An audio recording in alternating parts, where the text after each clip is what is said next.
Saludos y bienvenidos a Átomos y Bits. Comenzamos nuestro programa de esta semana. Lo hacemos, como siempre, con la compañía de Lenovo. Es que acabo de ver en su página web, en lenovo.com, un Yoga nuevo, el Yoga C740 o 740, como lo prefieras, de 14 pulgadas, que me tiene loco.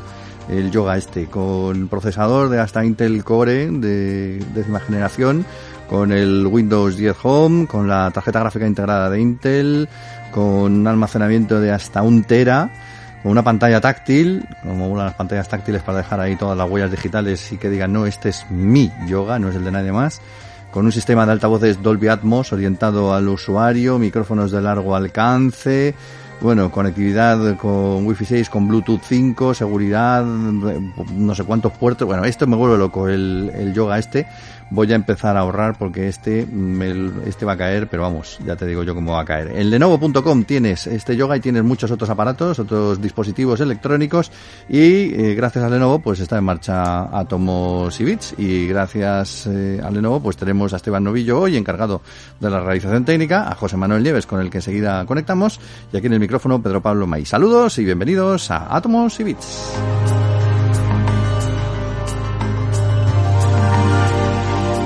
Hace unos días hablábamos en este programa de la posibilidad de vida en la atmósfera de Venus y hoy vamos a seguir hablando porque ha habido novedades. Don José Manuel, ¿cómo estás? Saludos cordiales.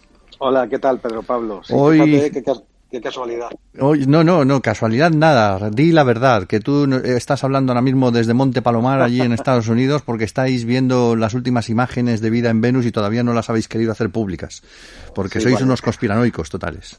¿A que sí? Vale. Pues es verdad, tenemos que volver a hablar de Venus porque hace un par de semanas, me parece que fue nada más, ¿no? Sí, hace unos días hablábamos de ello. Sí, tratamos un estudio muy interesante que no hablaba de la detección de vida, sino que como se sospecha que en una zona de la atmósfera, ahora recordaremos, ¿no? En una capa de la atmósfera muy concreta podría haber, porque las condiciones de esa capa son muy similares a la atmósfera terrestre, podría haber vida. Pues un equipo de científicos describía un posible ciclo, cómo podría esa vida producirse y seguir un ciclo vital, ¿no? Uh-huh. Y ahora, pues hace apenas unos días, pues han detectado directamente posibles huellas de vida en la atmósfera de Venus. Una noticia no es definitivo todavía que se haya encontrado vida, pero desde luego, según los investigadores que han hecho el estudio, lo que han encontrado, que es un gas, se llama fosfina o fosfano, ahora hablaremos de él, no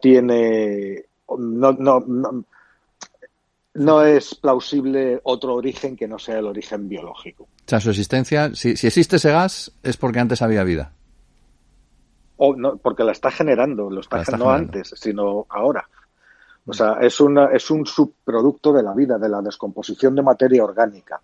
¿Vale? La fosfina o fosfano, que se dice de las dos formas, es un gas incoloro, es un gas muy combustible, fíjate que estalla a temperatura ambiente, muy maloliente, tiene un olor, en laboratorio tiene un olor como a ajo o a pescado podrido, o sea, huele francamente mal.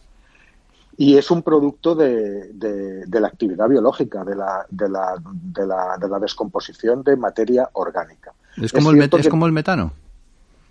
No, bueno, está considerado, o se va a empezar a considerar ya como una firma de la vida, como un biomarcador, como lo es el metano en Marte también, ¿no? Uh-huh. Que también hemos hablado de eso, se ha detectado metano en Marte. El metano también puede ser de origen mineral y todavía no está claro si el metano de Marte es de origen mineral o de origen biológico. En Marte hay vacas seguro, porque dicen que el metano las vacas lo producen mucho, así que... Pues seguro que hay vacas en las praderas, claro. Pero bueno, hablemos de Venus, que estamos con Venus. Vale. Bueno, pues entonces lo que han hecho este equipo internacional de investigadores, más de 20, capitaneados por una investigadora del MIT, del famoso MIT, y publicado un artículo en Nature, es que han encontrado fosfina en la atmósfera de Venus. Y eso ha abierto la puerta de la posibilidad de vida en el planeta como nunca hasta ahora.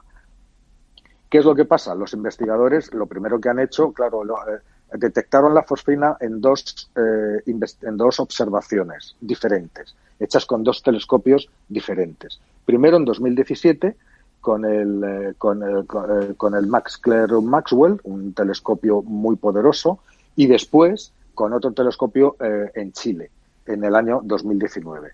Y se han pasado desde 2017 primero y desde la detección de 2019 intentando rastrear el origen de esa fosfina, es decir, de dónde sale, de qué tipo de proceso geoquímico puede salir, ¿no? Han descartado, han probado con todas las posibilidades, no han dejado fuera ninguna posibilidad, pues que pudiera estar provocada por micrometeoritos que atraviesan la atmósfera marciana y que estuvieran impregnados de materia orgánica y que hubieran podido dejar estas trazas, ¿no? Estas trazas de este gas. Por eso no ha podido ser. Que dentro de la propia atmósfera marciana se produzcan fenómenos eléctricos, rayos o que puedan dar lugar a esta molécula. Tampoco. Incluso han tenido en cuenta posibles fuentes en la superficie de Venus, que es un auténtico infierno, ahora te contaré, ¿no? Uh-huh. Como actividad volcánica, por ejemplo. No, tampoco. Todo descartado. Ellos, en su estudio, no dicen claramente hemos encontrado un signo de vida, sino que el hecho de que exista vida es, hoy por hoy, la única explicación plausible que tienen para la presencia de este gas en la atmósfera. Eso, o que se esté dando en Venus algún proceso geoquímico totalmente desconocido para nosotros, ¿vale? Esas son las dos posibilidades que barajan los científicos. Fíjate que a mí me sorprende mucho que ahora mismo la delantera, digámoslo así, en la carrera por encontrar vida fuera de la Tierra, un sitio tan insospechado como Venus, le haya tomado la delantera a Marte, incluso al propio Marte, que es el paradigma de la búsqueda de vida fuera de la Tierra. Los esfuerzos gigantescos que se han hecho, que se siguen haciendo y que se van a seguir haciendo para buscar vida en Marte, pues ahora de repente tenemos a este otro planeta, que este es mucho más parecido a la Tierra que Marte, aunque tiene una historia convulsa y complicada, ¿no? Y está más cerca del Sol y, por lo tanto, mucho más calor. Claro, es que, lo que pasa es que hace miles de millones de años el Sol brillaba menos de lo que brilla ahora, tenía menos calor. Y eso quiere decir que Venus recibía mucho menos calor del Sol del que recibe ahora. Y eso significa que en aquel lejanísimo momento de los orígenes del sistema solar, era Venus y no la Tierra, que era un poco más lejos y era una bola incandescente que se estaba formando, era Venus la que tenía una temperatura compatible con el agua líquida. Era Venus la que tenía mares, ríos, lagos, la que tenía un cielo azul, la que tenía condiciones para la vida. Era Venus, no la Tierra. Y estudios recientes, además, indican que esa habitabilidad o esas condiciones favorables de Venus no duraron poco tiempo, sino que duraron cerca de 3.000 millones de años. Uh-huh. Es decir, tiempo más que suficiente para que la vida surgiera en esas aguas que había entonces en Venus, para que se arraigara en el planeta, incluso para que evolucionara a formas más complejas que los simples microorganismos, ¿no? 3.000 millones de años, te recuerdo, es el tiempo que necesitó la vida en la Tierra para pasar del estado de microorganismo celular a los las primeras asociaciones de células para formar para hacer las primeras formas de vida complejas, de vida multicelular. Ese es el tiempo que necesitó la Tierra. Bueno, pues en Venus se ha dado ese tiempo. ¿Qué pasó? Pues que el Sol, la actividad del Sol, como bien has dicho, cambió, el Sol se fue haciendo más intenso, se fue haciendo más caliente, y Venus, que está más cerca, pues fue el primero que sufrió las consecuencias, ¿no? Ahí se generó un aumento de temperaturas muy grande, las aguas que tenía en superficie se evaporaron, se produjo un efecto invernadero planetario a una escala miles de veces superiores a cualquier cosa que conozcamos aquí en la Tierra, Y como consecuencia de todo eso, actualmente Venus es la imagen del propio infierno, ¿no? La superficie de Venus es las temperaturas superan los 450 grados centígrados, Madre. es decir, suficiente para que se funda el plomo. Las pocas misiones que han aterrizado allí duran lo justo para enviar 4 señales y después se funden, porque el calor es tan horroroso que no hay nada que resista allí. La atmósfera, además, está hecha es ácida, enormemente ácida, está hecha de ácido sulfúrico, está hecha de CO2, está hecha de nitrógeno, es absolutamente irrespirable e incompatible con la vida, ¿no? Pero claro, la atmósfera de Venus es muy densa y resulta, y de ahí es donde vienen todas las especulaciones que no son de ahora, sino que llevan décadas, resulta que entre los 40 y los 60 kilómetros de altura sobre la superficie de Venus hay una franja atmosférica que mira tú por dónde tiene la misma presión y más o menos las mismas temperaturas que en la Tierra. De hecho, esa parte de la atmósfera de Venus es la que más se parece a la atmósfera terrestre en todo el sistema solar. Allí las temperaturas, la presión es la misma, muy similar de la que hay en la Tierra al nivel del mar, y las temperaturas oscilan entre los 0 y los 50 grados. Eso quiere decir que ahí, en esa franja estrecha, pues hay posibilidades de que de aquel antiguo esplendor que tuvo Venus en el pasado, algo haya quedado, y ese algo podrían ser microorganismos. De hecho, vistos desde los telescopios, desde aquí de la Tierra, en Venus se producen, en la atmósfera de Venus se ven manchas oscuras que aparecen y desaparecen.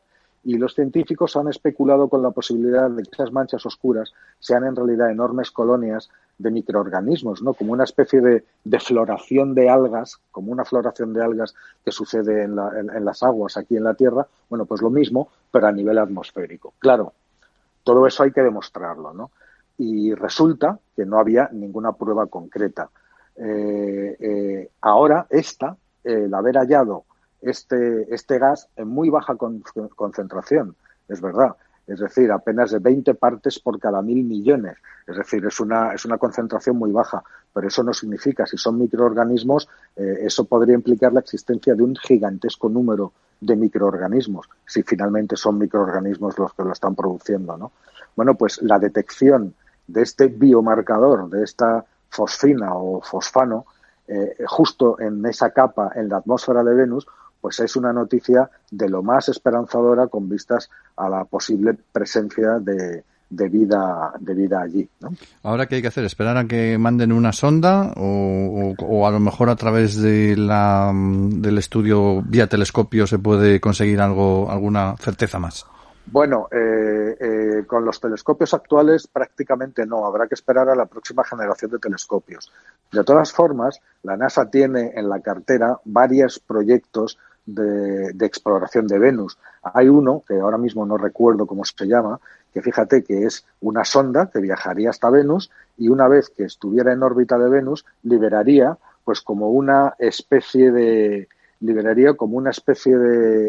planeador, ¿sabes?, que se introduciría en la atmósfera, bajaría hasta este estrato favorable, estaría lleno de sensores y volaría a través de esa franja tan especial de la atmósfera de Venus, y ahí sí, pues que lo que haría sería recopilar datos, recoger muestras, analizar las muestras del aire allí, se pasaría ahí volando una temporada y de esa manera saldríamos de dudas. Es muy posible que esta noticia, muy esperanzadora, como te digo, pues que acelere este tipo de misiones o que renueve el interés por visitar Venus, ¿no?, que es nuestro planeta gemelo.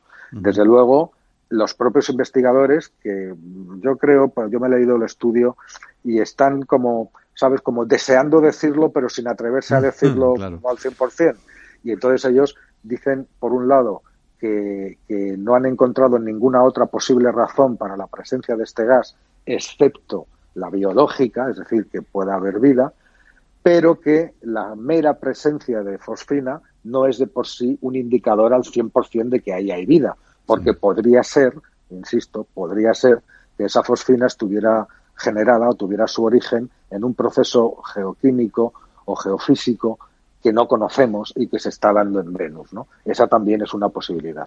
Pero los investigadores están deseando, o sea, ellos se decantan claramente por la posibilidad biológica y así nos lo hacen saber en el artículo que se ha publicado en Nature, ¿no? Efectivamente, habrá que esperar, las cosas no se pueden lanzar las campanas al vuelo así tan alegremente, hay que esperar y hay que enviar una misión allí cuanto antes. Esperemos que la NASA tome buena nota y se ponga manos a la obra. Desde luego, tanto hablar de los marcianos, y al final vamos a tener que hablar de los venusinos. Entonces, es una cosa que... Pero bueno, el Venus está aquí al lado, está dentro de nuestro sistema solar, pero también en todo lo que se refiere a los viajes espaciales hemos contado alguna vez sobre cómo podríamos llegar más lejos en las estrellas, y una de las posibilidades que se sugería era utilizar los agujeros de gusano para viajar de un lado a otro del espacio. Pero, claro, el problema es, te metes ahí y consigues sobrevivir. Pues ahora parece que hay quien cree que se podría viajar a través de ese agujero y realmente salir a alguna parte vivito y coleando. Cuéntanos. Y contarlo, sí, efectivamente. Ahora bien, sí, es una posibilidad maravillosa, por eso la he traído al programa, pero quiero dejar claro que es algo absolutamente teórico, ¿no?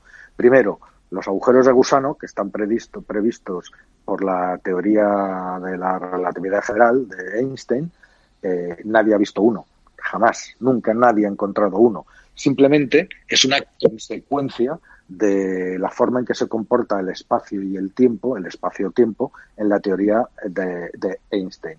Otras también se preveían los agujeros negros y se han encontrado. Y también se preveían otro tipo de fenómenos como las lentes gravitacionales, que es la forma en que los objetos muy masivos como galaxias curvan la luz y hacen un efecto lupa que te permite ver lo que hay detrás como si estuviera mucho más cerca, y eso lo utilizan muchísimo los astrónomos.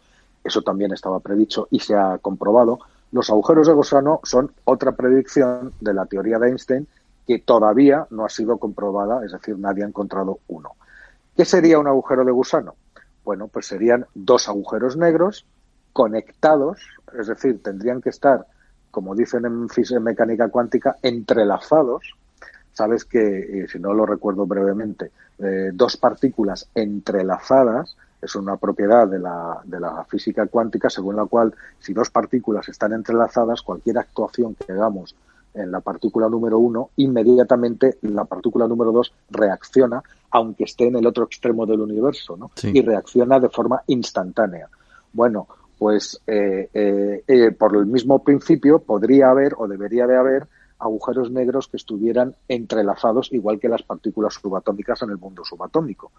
Serían agujeros negros muy pequeños, muchas veces de nivel subatómico también, increíblemente pequeños, y esa conexión, digamos, que tendrían con otro agujero en otro lugar, sería también muy frágil. En cuanto cayera algo dentro, en cuanto algo cayera dentro del agujero, esa conexión se rompería, ¿no? Pero existe una forma que otros científicos hace unos años detectaron de que esos agujeros de gusano insisto, se podrían mantener estables, y es que se genere energía negativa. La energía negativa se genera justo en los bordes, se puede generar justo en los bordes, en las fronteras de los agujeros negros, ¿no? Y serviría, dejémoslo ahí, es complicado, si no nos iríamos mucho a explicar exactamente qué es la energía negativa, pero servirían para mantener abiertas estas puertas, digámoslo así, y que la conexión fuera estable. Ahora bien, a partir de ahí, un equipo de investigadores de la Universidad de Princeton y del Instituto de Estudios Avanzados en New Jersey ha encontrado algo que parecía imposible, que es una forma relativamente segura de poder enviar incluso una persona viva, que esto es lo importante, a través de un agujero de gusano. Esto hasta ahora se consideraba difícil, si no imposible. Incluso la propia relatividad general, que es la que, como te he dicho, prevé y describe cómo se comporta la gravedad y cómo se comporta el espacio-tiempo, dice que los agujeros de gusano, si existen, deben de ser, como te he dicho, muy pequeños y muy fáciles de cerrar. ¿Cómo solucionan esto estos investigadores? Muy fácil, incluyendo una dimensión adicional en el espacio-tiempo. ¿Cómo es esto?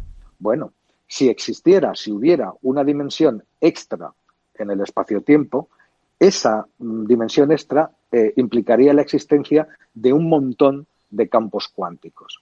Y las fluctuaciones de esos campos serían los que producirían la energía negativa que se necesita para que el agujero negro no colapse y no se cierre. ¿Vale?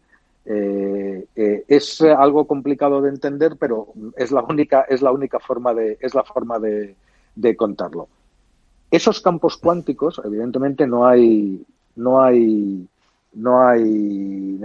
se han visto, o sea, también son teóricos. Pero los investigadores dicen que hay dos maneras, o sea, podría haber dos maneras de que existieran y de que, por lo tanto, estos agujeros de gusano estables existieran. Primero, que estuvieran en la naturaleza y, segundo, fabricarlos en laboratorio. Porque lo único que haría falta para fabricarlos sería materia convencional, que la tenemos, y las leyes de la mecánica cuántica, que las tenemos. Por desgracia, lo que no tenemos es la tecnología necesaria o lo suficientemente avanzada como para aprovecharnos de estas dos cosas y conseguir fabricar nosotros uno en laboratorio. En la naturaleza, que los hay en la naturaleza, es posible, aunque es complicado. Pero, fíjate lo que llegan a decir en el estudio, si una civilización lo suficientemente avanzada tecnológicamente hubiera conseguido fabricar estos campos cuánticos que mantuvieran abiertos los agujeros de gusano, pues podría incluso estar utilizando esta auténtica red de túneles de metro que horadan el universo por todas partes, según las teorías de Einstein, pues como medio de transporte. Y eso significaría que no tienes que, en teoría por lo menos, no tienes que recorrer la distancia entre un agujero y otro de la manera convencional, sino que lo atraviesas a través del túnel, con lo cual llegas en un tiempo muy, muy, muy corto y no en miles de millones de años que puedes tardar en llegar hasta el otro extremo del universo y que no es tan práctico. Sin embargo, y aquí es donde por eso te digo que es un estudio puramente teórico, hay una pega. Y la pega es que lo primero que hay que hacer es encontrar dos agujeros negros y que estén entrelazados. Claro. Es decir, encontrarlos, que no es fácil, hasta ahora no se ha conseguido. Y además, habría un pequeño inconveniente. Si encontráramos estos dos agujeros negros entrelazados, si fuéramos capaces de fabricar los campos cuánticos que generan la energía negativa necesaria para que esos agujeros no se cierren en cuanto metamos algo dentro, si todo eso lo consiguiéramos resolver, todavía queda una pega. Si tú metes una persona dentro, sí. Imagínate que coges y metes una persona por dentro, la física nos enseña que hay una pequeña parte de radiación que se escapa del agujero, que es la que se conoce como radiación Hawking. Bueno, pues el físico que ha metido a su amigo dentro para que salga por el otro lado, tendría que coger esa radiación Hawking, ir por los métodos convencionales hasta el otro agujero negro, el de salida, manipular allí con esa radiación el agujero negro de salida y entonces esperar a que el amigo vuelva a salir. Con lo cual, al final resulta que tienes que ir de la manera convencional al agujero negro y sigue sin resultar práctico para los viajes, ¿no? Hasta ahí es donde hemos llegado. Por no hablar de que como una vez que estés dentro del agujero negro, una persona, ¿qué es lo que notaría? Pues notaría que va acelerando, como si estuviera en caída y después decelerando hasta que saliera por el otro. Ya. Es decir, saldría directamente. Pero cualquier otra cosa que haya dentro del agujero o que se meta dentro del agujero viajaría también a la velocidad de la luz, igual que la persona. Y a la velocidad de la luz incluso una partícula te puede hacer un roto, pero tremendo, ¿no? ¿Y qué pasaría si además este viaje fuera realmente posible? Esta persona consigue, llamarlo así, limpiar el agujero negro antes de entrar para que no haya nada más que él, se mete y sale por otro. Bueno, a él el viaje efectivamente le parecería corto, pero el tiempo no correría igual fuera del agujero negro, porque los agujeros negros una cosa que hacen es distorsionar el tiempo. ¿Eso qué significa? Pues que a lo mejor a este viajero a través del agujero de gusano pues ha estado 10 minutos viajando y cuando salga pues entra en un universo en el que han pasado, no sé, 10 millones de años. Madre. O más, o menos. O sea, me he inventado la cifra, pero desde luego no en el mismo universo en el cual entró. O sea, que si entra en un agujero negro dice adiós a todo, realmente, ¿no? Claro, según esta posibilidad, sí. Te digo que son estudios teóricos. Lo que tenemos que hacer es buscar agujeros negros. Fíjate, yo recuerdo hace unos años, no lo consiguieron, pero hay muchos trabajos en este sentido, están intentando fabricar agujeros de gusano en laboratorio.